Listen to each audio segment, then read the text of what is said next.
everything was planned to a T. He purchased the cooler on April 19th. No body would ever be found. He clearly had thought this out. It was the perfect crime. The case of Anne Marie Fahey would become the most baffling criminal investigation in the history of Delaware. Solving it would take 2.5 years and consume the lives of 3 lawmen who would not rest until her killer was caught.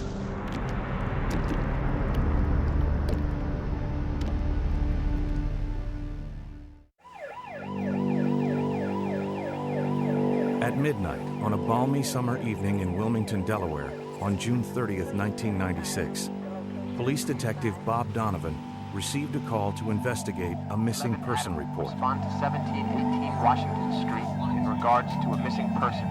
Subject is 30-year-old Caucasian female, last name Fahey, first name Anne Marie.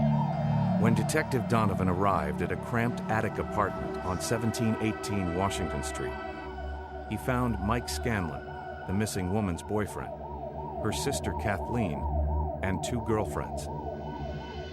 They were desperately looking for 30-year-old Anne Marie Fahey. No one had seen or heard from her in 2 days. It's a small setting.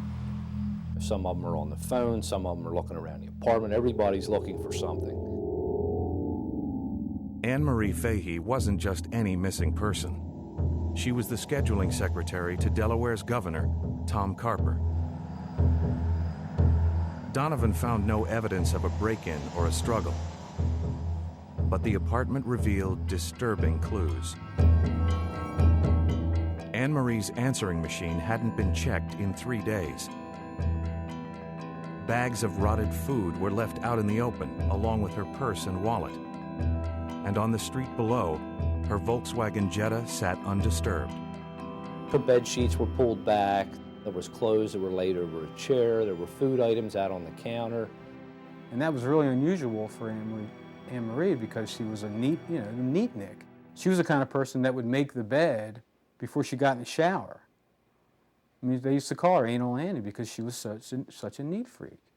I knew something was up. I didn't know what it was. I just knew that there was something wrong.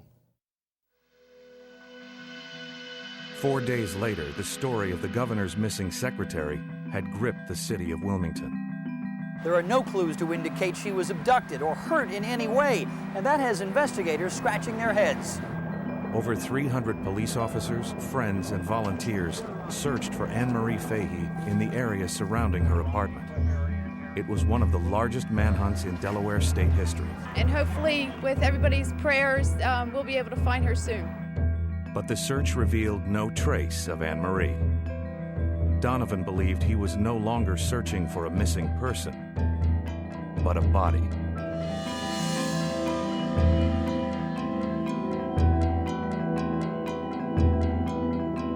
Family and friends portrayed Anne Marie as an outgoing, vivacious hometown girl. She was educated, she was bright, she was good-looking, she had a great personality. But Anne Marie also had personal problems. Her mother died when she was 9 years old. Her father was an alcoholic. In high school, she lived in a situation where she didn't know if the electricity was going to be turned off.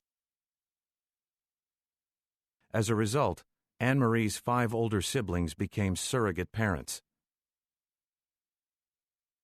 At age 30, Anne Marie was battling depression and an eating disorder, yet she was pursuing an ambitious career and had been involved in a promising romantic relationship with a banker named Mike Scanlon. She'd had a very tough life, and she was doing her best, so she was coming out of it. During the first days of the investigation, Donovan struggled to manage the high-profile case. It's a media nightmare. They're getting press releases from our public information officer. The state police are giving press releases on it. And every step you take, the media knows about it. But unbeknownst to the press, the public, or even the Fahey family, headway was being made on the case, in secret. Fed up with local politics and the media, Donovan had covertly teamed up with two outsiders from the federal government within days of Anne Marie's disappearance. One was a 14-year veteran of the FBI, Agent Eric Alpert, who had just completed a stint on the Violent Crime Task Force in Wilmington's local FBI office. The other was 31-year-old Colum Connolly, an ambitious assistant U.S. attorney in Wilmington. He's got this altar boy look, very mild-mannered, not very imposing, but this guy's got the heart of a pit bull, and you'll never find a tougher guy anywhere. In the months ahead, he would become the team's leader. The fledgling team set up a command center in Wilmington's Chase Manhattan building, which they nicknamed the War Room. Connolly quickly took advantage of a federal law that allowed the team to conduct their investigation in secret.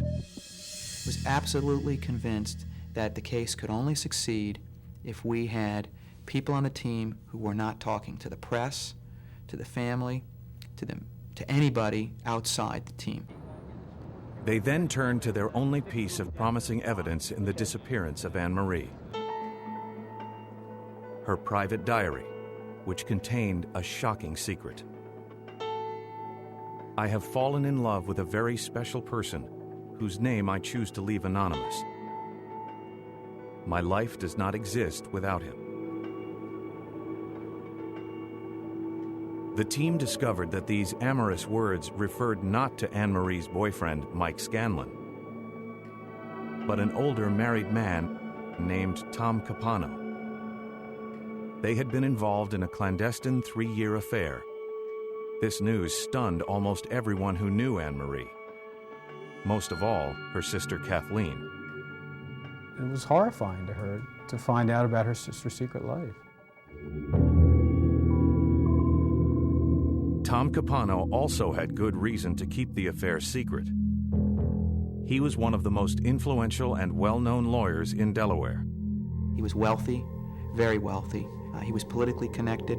He was a legal counsel to the governor. He was the #1 aide to the mayor of Wilmington. He was on the boards of his church, of his school, a prestigious school in town. He pretty much had it all. Recently divorced and the father of 4 teenage girls, Tom was the eldest son of a prominent homebuilder and the golden boy among 4 Capano brothers. Lewis, the contractor, had been involved in some political scandals. His brother Jerry, the younger brother, was sort of the ne'er-do-well of the family. But Tom was a star. I mean, everywhere he went, people liked him. Anne Marie Fahey was no exception. After she met Capano at a political fundraiser in 1993, the single 27-year-old and the 45-year-old married man began an intense and forbidden romance. He could take her to the nicest restaurants, not only in Wilmington, but in Philadelphia. I don't think she was happy about seeing a married man, but she was falling in love with this guy. But Anne Marie's diary also contained passages that could be interpreted either as lovers' quarrels or something far more ominous. One of her final entries aroused the team's attention more than any other. I have finally brought closure to Tom Capano. What a controlling, manipulative, insecure, jealous maniac.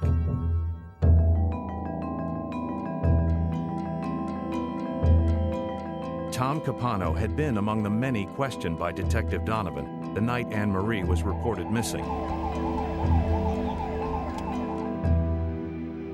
In a brief interview, Capano admitted that 2 nights earlier, he and Anne Marie had dined at Ristorante Panorama in Philadelphia and returned to his house in Wilmington. Afterwards, he drove her home. He told Donovan that was all he knew. We found out that Tom Capano was, in fact, the last person at that point that we were able to determine had been with Anne Marie Fahey, had seen her. In a missing persons case, the last person seen with the victim is the key. Capano quickly shielded himself behind a team of expensive attorneys and refused to talk with the police, claiming that he was simply trying to avoid a scandal. The investigators wondered if Tom Capano was trying to cover, a crime. I'm thinking, what type of people need attorneys? Guilty people, somebody that did something. After a difficult month, the investigators finally had their first suspect. But a year and a half would pass before they learned the horrible fate of Anne Marie Fahey.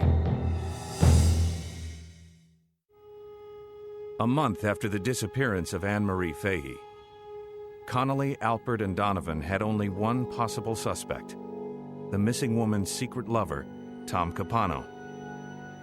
Finding evidence against the powerful attorney would be next to impossible. This was a case where you've got a suspect who's a millionaire and whose family are millionaires, and they have access to as much money as they're going to need to defend this case. Capano was so connected. He had friends on the police force. He had friends in city government, in state government. The logical first step was a search of Capano's Grant Avenue home.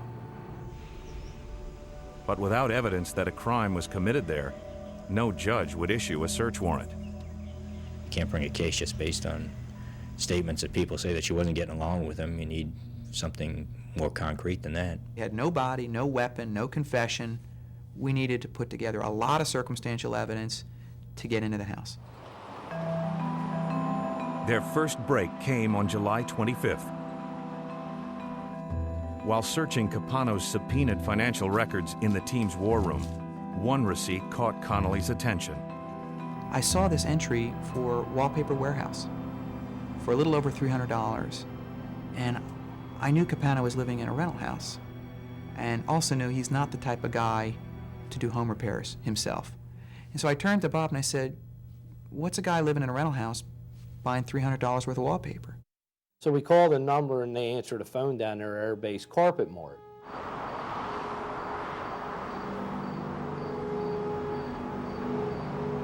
I turned to Bob and I said, "He rolled her up in a carpet." Bob Donovan went back out to re-interview the housekeeper of Capano, because she had told us that there had been no really significant changes in the decor, no furniture had been moved. But we wanted to go back and say, "Well, you sure there wasn't any rug changes?" She immediately remembered the rug had changed and the couch had been removed. When they knew and they could prove that he changed his furniture, that was gold to them. I mean, that was their entree into that house.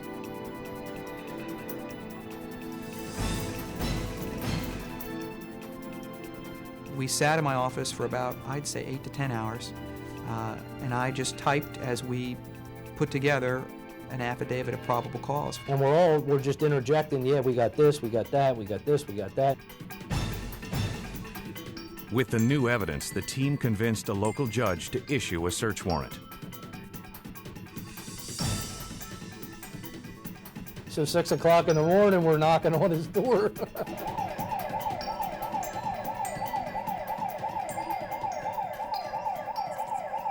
At dawn, 34 days after Anne Marie Fahey disappeared, the team and dozens of forensic specialists descended on Capano's home. Capano was shocked to see us. We knocked on the door. He came downstairs in his bathrobe, and he looked like the wind had been just knocked out of him. Agents scoured every inch of Capano's house and yard. The investigators confiscated the new rug and 2 chairs in the den, but they found no evidence of a crime. Just when it appeared that Connolly, Alpert, and Donovan would leave empty-handed, an agent called from the great room. We found a spot of blood smaller than the head of an eraser on a pencil in the great room. They then found 3 even smaller specks on the baseboard. If they matched Anne Marie's DNA, the investigators could prove that she had shed blood in Tom Capano's home. the team's hopes were dashed when they found no DNA samples in Anne Marie's apartment. Her toothbrush wasn't available for us to use. It was a hairbrush, but there's no hair in it. She was very clean. They called her Anal Annie, and when they called her that, you couldn't even find anything in the traps of her apartment. Capano, assuming that Connolly would never demand a DNA sample from a minor, claimed that the blood came from one of his teenage daughters. When Connolly called his bluff and threatened to subpoena the young girls, he became enraged. He walked right up to me about a foot away from me, looked me right in the eye, and said, "I hope you can sleep at night." Colin was the enemy. I mean, he just couldn't believe that somebody, a Wilmington person was, coming after him. Opting not to use his daughter as an alibi, Capano dropped his claim.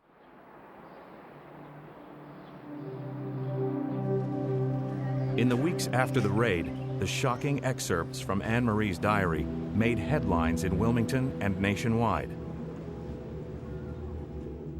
Tom Capano, the hometown hero, was now the prime suspect in the disappearance of Anne Marie Fahey. It became pretty clear very quickly that Capano was the guy who was responsible for her disappearance. We learned that he had a character hidden to the general public, a character that was very manipulative, that was willing to harass women who would not return his romantic overtures, and a person who was brazen, very proud, and mean.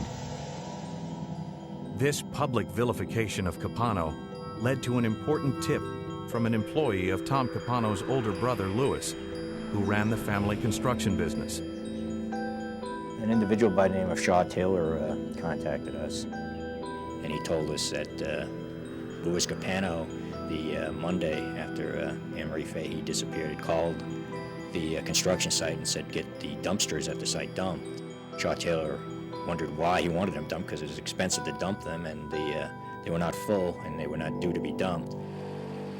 And Louis Capano was adamant, get them dumped now. The investigators suspected that Tom and Louis Capano had disposed of the couch, a rug, and perhaps Anne Marie's body. The three men joined a search team, all knee-deep in filth for 5 grueling days at the local landfill. They found nothing. From now on, the team would proceed without the key piece of evidence that over 95% of all murder cases have: a body. Others began to question the viability of a case that lacked any hard evidence. And Connolly and Donovan and Alpert and all the rest, they all realized this. They knew that sentiment was for them to solve this case, but people felt that the odds were against them. I mean, Capano's still got a lot of money, he's got strong lawyers, no body turns up, there's no weapon. They've got all these accounts of this bad relationship, and the evidence is mounting, but it's still all circumstantial. Oh, there was a lot of talk about, you're not getting anywhere. I mean, is it worth, the time, the energy that you're putting into this thing? You don't believe Mr. Capano's story that he took our... Meanwhile, Anne Marie's family tried to keep their sister's cause alive. We don't really believe that the investigation is stalled. We need to do the right thing to Anne Marie. We need to bring her home and bury her. This was a case where you had a family that I became close with, who felt they had nowhere else to go. And I could not see shutting a case down and living with myself with the Faheys there. Just made you want to dig in even more. I know me personally, I know Colin and Eric, and I wasn't quitting. So.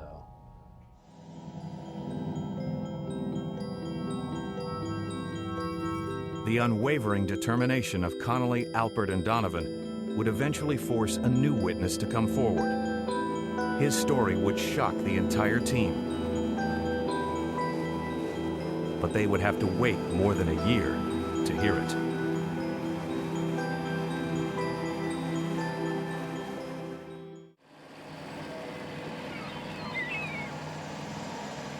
The futile search of the town's landfill appeared to be Connolly, Alpert, and Donovan's last chance to prove that Tom Capano had murdered Anne Marie Fahey. Rather than retreat, however, the team defiantly attacked Capano's greatest stronghold, his wealthy, close-knit family. In late August, Connolly called Tom's older brother, Louis, before a grand jury. As expected, Louis refused to talk. We had to immunize him, to force him to testify.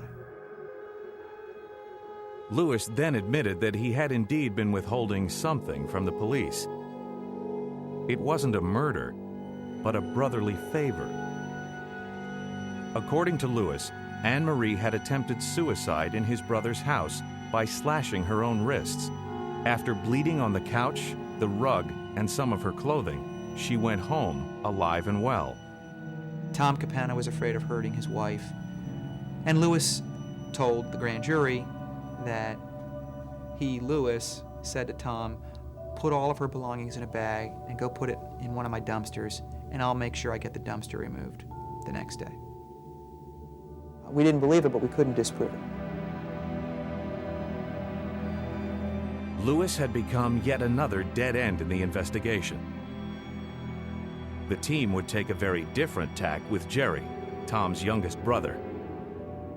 One that would require more patience. We launched a complex undercover operation, the details of which I can't disclose, to try to snare Jerry. Over the course of 14 long months, the team gathered incriminating evidence against Jerry Capano. They discovered that he had illegal drugs and guns in his home. And most importantly, he sold a boat within days of Anne Marie's disappearance. The boat was sold without an anchor. Faced with drug and weapons charges, Jerry agreed to tell the investigators what he knew. What hit me when Jerry walked in the room and started talking to us was that he sincerely was ready to get this off his chest. Jerry was crying. He was constantly moving. You could tell he was nervous. He was giving up his brother, a person that he revered like a father, but a person that I think he had really developed, maybe hate's too strong a word, but something like a hate for because of what he had put Jerry through. Jerry's confession would finally reveal the horrific fate of Anne Marie Fahey.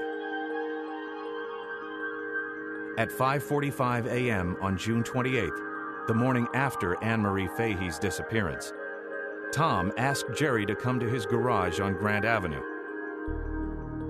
Months before, Tom had told Jerry that someone had been trying to blackmail him and that he might need Jerry's help and perhaps the use of his boat to take care of it. Did you agree to help him?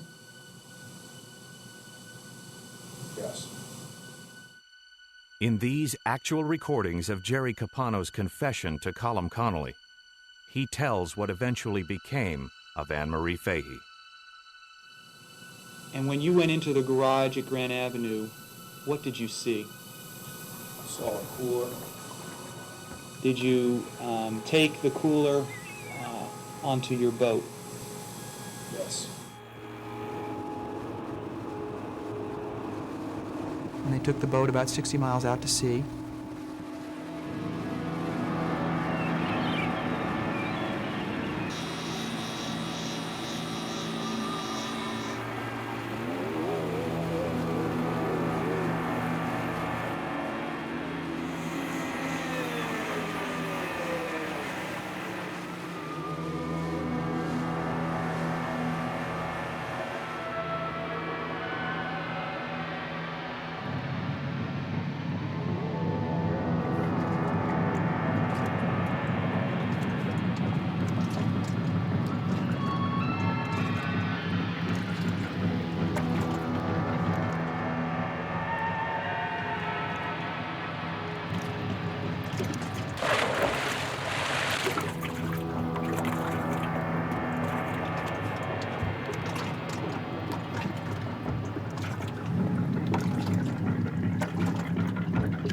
It didn't sink.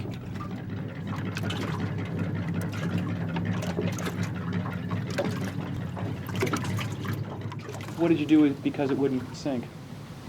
Took my shotgun out and shot it once with a deer slug.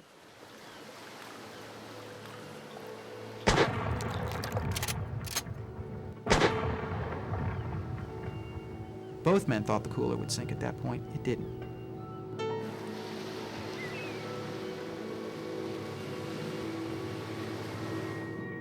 So at that point, Jerry's beside himself. He's like, I can't believe you got me involved in this. He says, I'm done. And he says, you do what you got to do.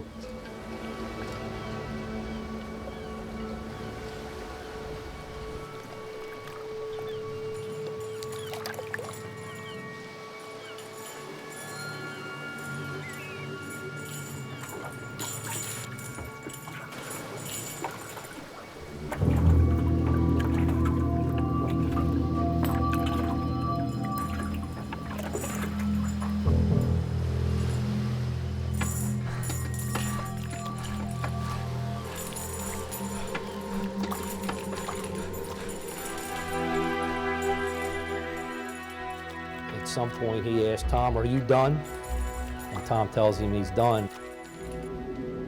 He turns around and looks, and he sees the foot going down into the water.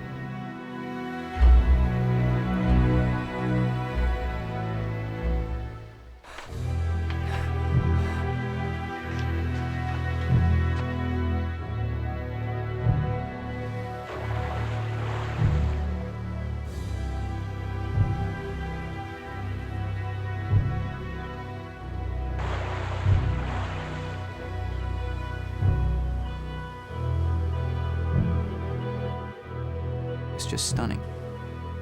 I hadn't heard anything like what I heard from Jerry when he sat across from us at the table and told us the story.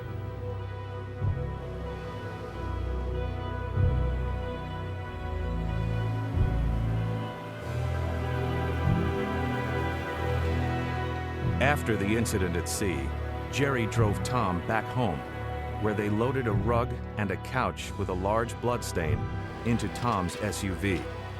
The brothers then disposed of the incriminating evidence in Lewis's dumpsters. Lewis, in turn, ordered them emptied. In exchange for testifying against Tom, Jerry was granted immunity from prosecution. When Lewis heard about the deal, he rushed to do the same. Only 3 days later, Tom Capano, now under 24-hour FBI surveillance, was spotted driving to the Philadelphia International Airport. Connolly, believing Capano was attempting to escape, ordered his immediate arrest.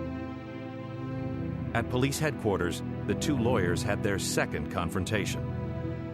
He's not looking good, and he starts to talk to me. He wants to kind of explain things. He actually called me by my first name. He says, well, Colin, blah, blah.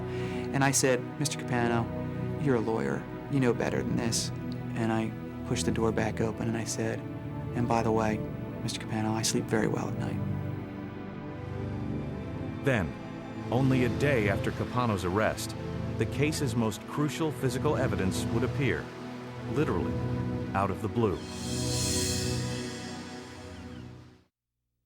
On November 22, 1998, 1.5 years after the disappearance of Anne Marie Fahey, Tom Capano was finally in jail, charged with her murder.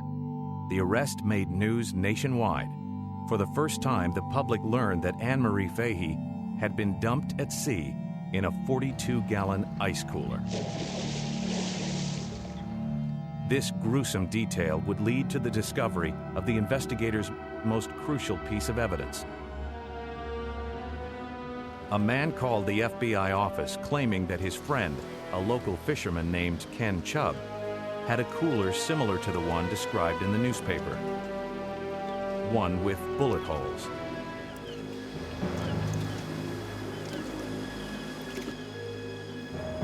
Unbelievably, the fisherman had found the cooler drifting in the ocean only 4 days after Anne Marie's body had been dumped at sea.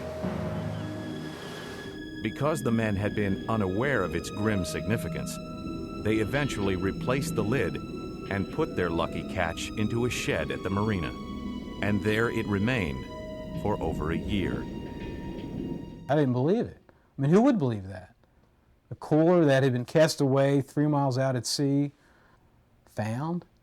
I still can't believe it. I mean, I get chills when I think about it. Maybe it's divine intervention, or maybe it's just it was just luck. I don't know, but that was a very important piece of evidence that turned out later on. Ken Chubb's unexpected call had given the team the cooler. Another witness would shed light on the murder weapon.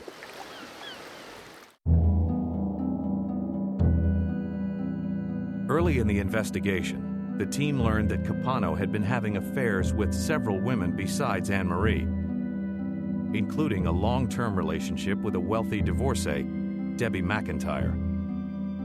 Well, this is a woman who had been with Tom Capano for 15 years. Good friend of Tom's wife. She was willing to be in third or fourth position for, a decade and a half with him.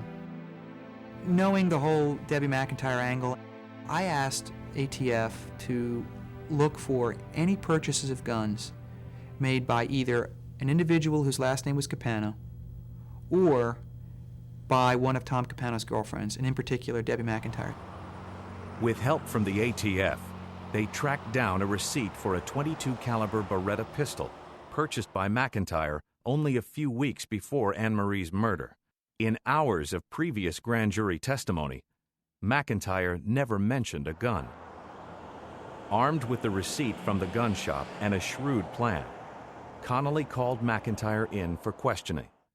At this point, we have obtained not only the original gun receipt, but we've gotten an exact replica of the gun in question. And we put it in a plastic bag, which we sealed. And we didn't show it to her. I had it in a bag sitting next to me, under the table. When asked if she'd ever bought a gun for any reason, McIntyre was shocked.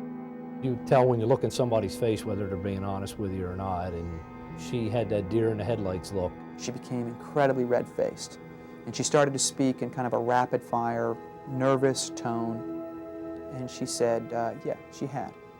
We played dumb. I said, well, where? When? What'd you do with the gun? And she said this crazy story. She gave this crazy account that she had disassembled the gun herself and put it in the trash to get rid of it. She's telling us things that just make absolutely no sense whatsoever. Then, Connolly played his trump card. Then I took out the replica of the gun, and I handled it carefully, and I said to her, does that look like the gun? And she said it did. She was obviously upset. She was red-faced, like a tomato. She don't know what's going on now. She don't know if we got her gun. She don't know what the hell's going on. And then I said to her, well, did anybody know before you bought the gun that you had purchased it? And she said, yes, Tom Capano. The team now had 3 important witnesses against Tom Capano: Jerry Capano, Louis Capano, and Debbie McIntyre. They also had the cooler, the critical link to a weapon, and finally, proof that the blood found in Capano's home matched Anne Marie's DNA.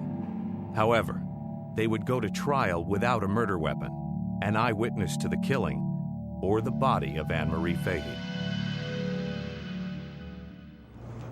On October 26, 1998, nearly 3 years after Anne Marie Fahey disappeared, the trial of Thomas J. Capano began in the Wilmington courthouse. The prosecution, joined by experienced trial lawyer and Delaware State Prosecutor Ferris Wharton, presented their case first. During 5 weeks, the prosecution questioned 81 witnesses and shared 235 pieces of evidence.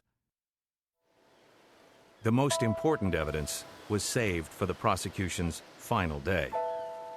It was absolutely silent in this packed courtroom. And I remember the sound of the handles on the cooler reverberating. As we laid the cooler down, the wooden handles dropped against its side. Didn't realize how big an impact it would have until I saw them bring the cooler in and putting that out in front of the jury and You could tell from the rest of the courtroom how big an impact that had emotionally on everybody there. It was a somber moment. I mean, it was sad. Because you knew that was her coffin. On December 21st, it was the defense's turn to tell Capano's side of the story. He too had a shock in store for the courtroom.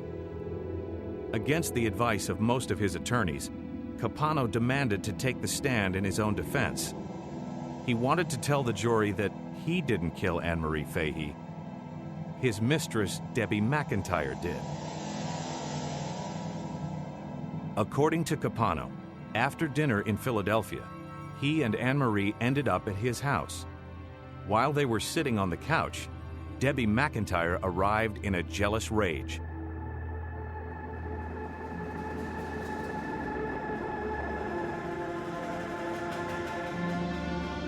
She raised a gun towards her own head. Capano lunged to save her.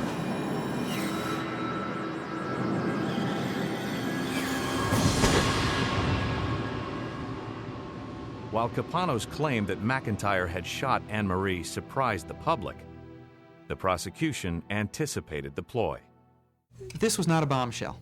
This was not a surprise. In fact, a month before trial, we filed with the court a paper in which we said we expect he'll blame McIntyre. He's never been responsible for anything in his life. He was not going to take responsibility for this. When he gave his version, I knew he was in big trouble because it was totally implausible. But Capano knew that juries could be fickle. If he could outduel Connolly in the cross-examination, he still might get off. After testifying that Debbie McIntyre was responsible for Anne Marie Fahey's death, Tom Capano faced Cullum Connolly in a cross-examination that lasted 4 grueling days. Because Capano was an experienced lawyer and ex-prosecutor, he was confident he would be able to dominate Connolly. He probably thought of him as a little snot, really. I mean, I really think Capano thought of him like that. A younger member of the bar, so what, he's a federal prosecutor, you know, he's not of my caliber, not of my stature. But Capano underestimated the young attorney. I've never seen anything like Tom Capano's cross-examination. Connolly gets on, stares at him with contempt in his voice, doesn't call him by name. My first question was, how many crimes have you committed since June 27, 1996? From that second on, he never let Capano up for air. In this letter here, why did you write this? Page 38, line 26. What did you say right there? Mr. Capano, could you read that to us? Every single thing Capano said, Column beat him on it. Didn't you call Debbie weak-willed and pathetic? Oh, I never said that. It got him very angry and frustrated, and eventually he just would give up. He would tell Connolly, yeah, whatever you say, you know, I agree with you. I'm sure it's in there somewhere. Connolly then brought up an obscure murder case that Capano himself had prosecuted more than 2 decades earlier. Connolly believed it was the blueprint for the murder of Anne Marie Fahey. Well, in the 70s, Capano had prosecuted a man named Squeaky Saunders for murder.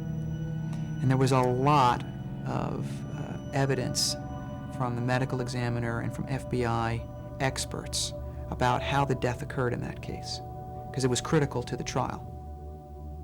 So he was familiar with all of the autopsy records, and therefore Capano would have known that an autopsy would confirm whatever really happened in his great room on June 27th. He shouldn't have been afraid of an autopsy if his account was true.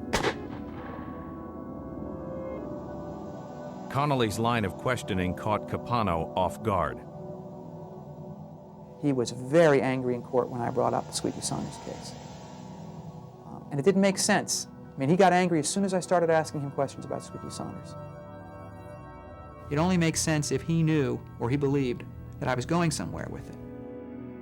And one of the themes that Tom Capano, as prosecutor, pursued in his closing arguments to the jury was that, thank goodness, Squeaky had not put the body in the ocean. And Squeaky Saunders was smart. He got rid of the gun. Capano's a pretty sharp, intelligent guy and thought he had all the savvy to deal with Connolly, but in the end, Connolly just made mincemeat out of this guy. Connolly concluded his cross-examination with a knockout blow. The whole plan was to end on the daughters, because I knew that that would be the thing that would get him the most angry. Connolly asked why Capano claimed that the blood in his home was one of his daughters when he knew it was Anne Marie's. Capano said, don't go there. Don't ask me. So Colin fired the same question right back at him. Capano just blew up at him. He called me a heartless, soulless, gutless disgrace of a human being. Guards dragged Capano from the courtroom, flailing and screaming. He thought he could outsmart everybody, and he didn't. So on the stand, I guess he was oblivious in a way to the fact that he was his own undoing. On the 100th day of the trial, the defense and the prosecution finally completed closing arguments, and the jury began deliberations. Despite all that had transpired, the prosecution still wasn't sure they would win the case without a witness to the murder, a weapon, or a body. Lacking sufficient evidence, they had been unable to present to the jury their complete theory about how Anne Marie Fahey was actually killed.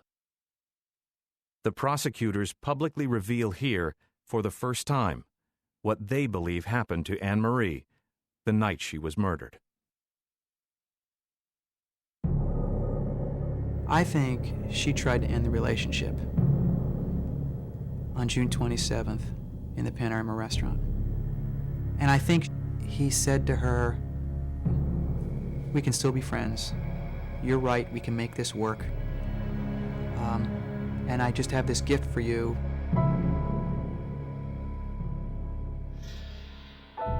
He was probably seated on the couch, and I'm basing that on some of the evidence that we recovered. And then I think he went and he got the gun that he had Deborah McIntyre purchase for him. I think he did it because he'd had everything he wanted in life, and he thought he should have anything he wanted in life. And he couldn't have her, so it just made sense that if he couldn't have her, nobody else would, and he wasn't gonna let her be with anybody else. And I think he went behind Anne Marie's head, and I think he probably shot her exactly where Squeaky Saunders had shot his victim. About 2 inches above the ear and towards the back of the head. And it was probably one shot, which Capano would have known could have caused instantaneous death.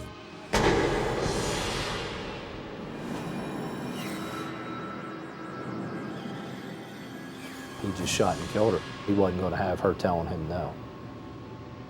Right away, he goes into his other plan where, okay, now I've got this out of the way, now I got to do the cleanup part. And he had already had those wheels in motion too.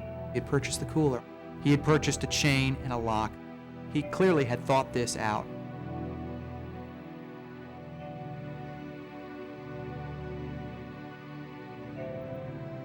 He made a point of volunteering in his direct testimony that he didn't break any bones when he put her body into the cooler, but I don't think anybody believed him. And then the next morning, he shows up at his brother's door saying, "We got to take care of that job."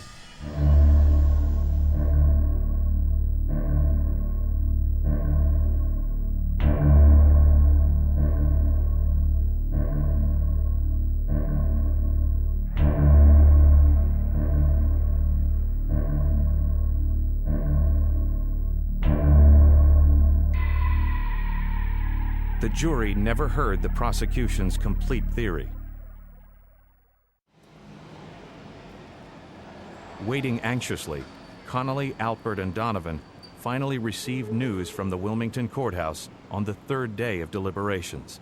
I had a call Saturday night, and they said the jury had reached a verdict, and we were going to have to wait till the next morning to hear it. I know I didn't sleep at all. I was up walking the floors most of the evening. You just couldn't sleep. Got over to the courthouse probably at 5 in the morning, just sitting around waiting. It was hard to wait.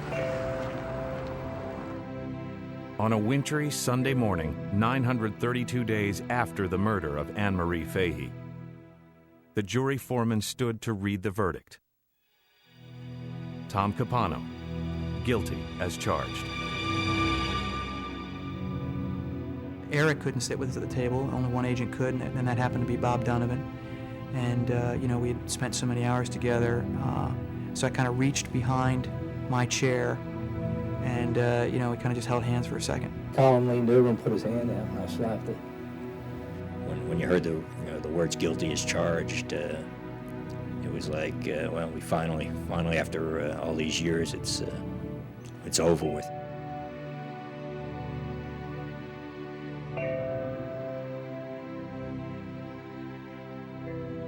Catching any murderer is more complex than TV dramas and novels lead us to believe.